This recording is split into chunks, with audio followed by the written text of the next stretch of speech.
খাস কলকাতার কাছে ফের আতঙ্কের ছবি।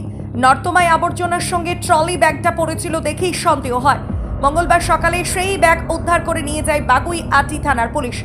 আর ব্যাগ খুলতেই চোখ কপালে, ফের ট্রলি ব্যাগের ভিতর মিলল দেহ। জানা গেছে সোমবার সন্ধ্যায় প্রথম ট্রলি ব্যাগটি চোখে পড়ে এলাকার বাসিন্দাদের। প্রথমটাই তারা ভেবেছিলেন আবর্জনার সঙ্গে ফেলে দেওয়া হয়েছে ট্রলি ব্যাগটিও। কেউ গুরুত্ব দেননি খুব একটা। তবে মঙ্গলবার সকালে এক পেপার বিক্রেতার নজরে এলে তিনি স্থানীয় এক বাসিন্দাকে জানান। এরপর ঘটনাস্থলে যায় বাগুইআটি থানার পুলিশ। ট্রলি উদ্ধার করে থানায় নিয়ে যাওয়া হয়। আর ব্যাগটি খুলতেই দেখা যায় ভিতরে রয়েছে মৃতদেহ। এক যুবতীর দেহ রয়েছে বলে জানিয়েছে পুলিশ। পরনে সালোয়ার কামিজ, খোলা চুল। ওই যুবতীর মুখ বেঁধে দেওয়া হয়েছে ব্রাউন টপ দিয়ে।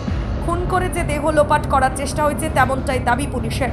পুলিশের দাবি ওই যুবতীর বয়স আনুমানিক 25 থেকে 30-এর মধ্যে। নাম পরিচয় জানার চেষ্টা করছে পুলিশ। কে বা কারা এই ঘটনা ঘটালো তা জানতে তদন্ত করছে পুলিশ।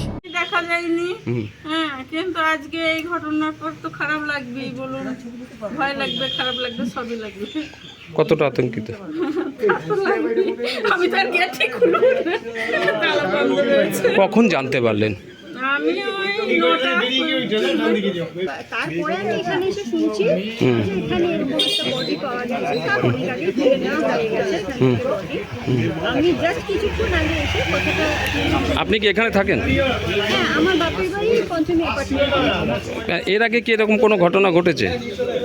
আমাদের এখানে এরকম ঘটনা, আমি 20 বছর এখানে আছি, 2004 সালে এখানে আসছি। আমি 20 বছর এখানে আছি, এরকম ঘটনা পাইনি। এই যে সুটকেসের মধ্যে ডেড বডি পাওয়া, এটা কিভাবে দেখছেন? কতটা আতঙ্কিত? দাদা, মানুষের বিভৎসতা কতটা আতঙ্কিত হয় আপনি আমাকে বলুন।